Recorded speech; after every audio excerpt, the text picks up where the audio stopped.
From the beautiful beaches to the breathtaking Western Ghats, the Udupi Chikmagaluru constituency has diversities spreading across 400 kilometers. So how exactly do Jaiprakash Hegde, Shobha Karandlaje as well as Dhananjay Kumar plan to cater to the needs of this vast constituency? What exactly are they offering? And more importantly, what do people want? We'll tell you all this and much more in our special. Hello and welcome to From the Battlefield. I'm Nishchita.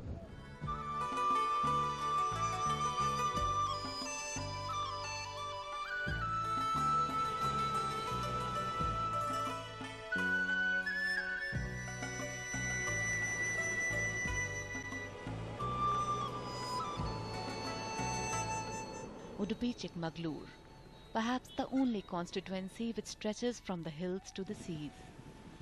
Weather, language, cuisine, culture, history, everything is so different in these two districts that it's difficult to see them as one constituency.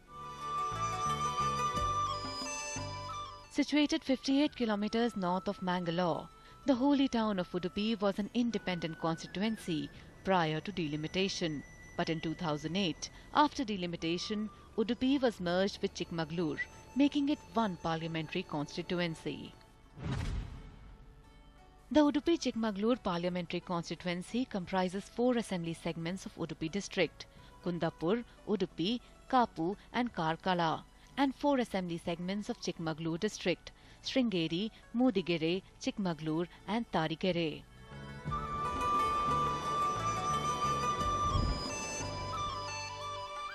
Moving to the political history of the Udupi region. This region saw a tremendous run by the Indian National Congress. Believe it or not, Oscar Fernandez had a tremendous run as many as 5 times in a row. That is, from 1980 to 1996. But in 1996, there was a twist in the tale. The Congress leader made way for B.L. Shankar of JDS. And post that, it never got stable.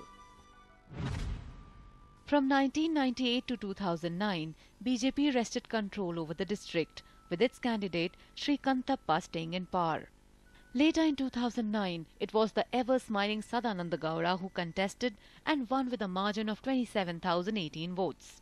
But he vacated the seat after being elevated to the post of Karnataka Chief Minister. At this juncture, a by-election was held which saw the end of the BJP tenure. Jaiprakash Hegde defeated V. Sunil Kumar, a BJP candidate, by 45,724 votes.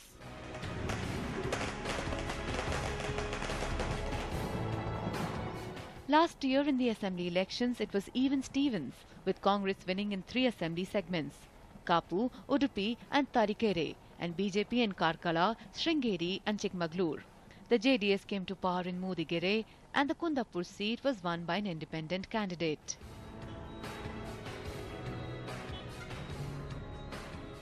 That was about the politics of the region. Now let's give you some lowdown on the problems that plague Udupi. First, well, no prizes for guessing it. It is the Naxal headache. Next, it is the controversy surrounding the Guru Dattatreya Baba Budan Swami Dargah atop Baba Budangiri. Controversies, cases, politics all have become part of the Pitha. For everything, Pitha has become a mute spectator. Those who come in much devotion have to seek blessings from the deity in front of the Iron Gate itself. Third, there is a fear psychosis that the tribals from the Kudremukh National Park might be evicted from the area. After that come problems of areca nut growers and fishermen. The ban on areca nut will ruin the life of farmers. Encroachment of forest area, controversy over coal-based thermal project at Padubidri and sea erosion are other problems. Long back, government had asked Professor Gadgil to frame the guidelines to assess the carrying capacity of this region. Carrying capacity in the sense what kind of industries this region can take and what could be its overall environmental impact. And Professor Gadgil, almost about 15 years back, has given these guidelines, but those guidelines are not being discussed now anymore. And of course, recently Professor Gadgil has also said that this is a very ecologically sensitive area, and he has also given many suggestions, but government has not accepted his report.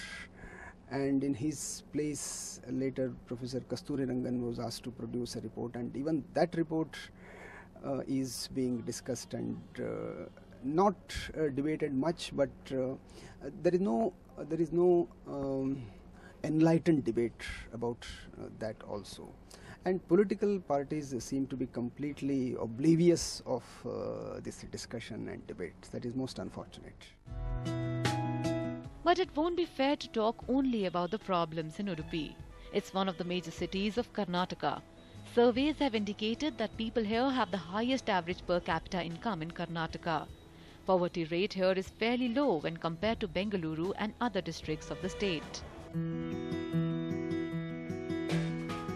Moving on to the neighbouring Chikmagalur, which is different from Udupi in more ways than one. The coffee district of Karnataka might be famous for its aroma, but industrially it lags behind. Efforts to solve the problems of coffee growers in Chikmagalur are in vain. The rich history of Chikmagalur has not led to a rich present.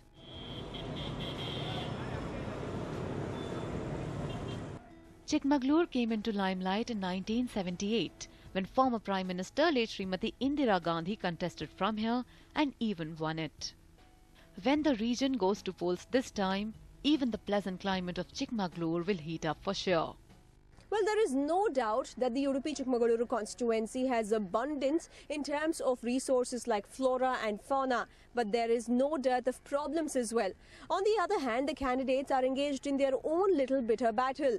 While Jaiprakash Hegde is desperately trying to shed the anti-incumbency image of the UPA government, on the other hand, Shobha Karandlaje of the BJP is pitted against her own friend turned foe Dhananjay Kumar.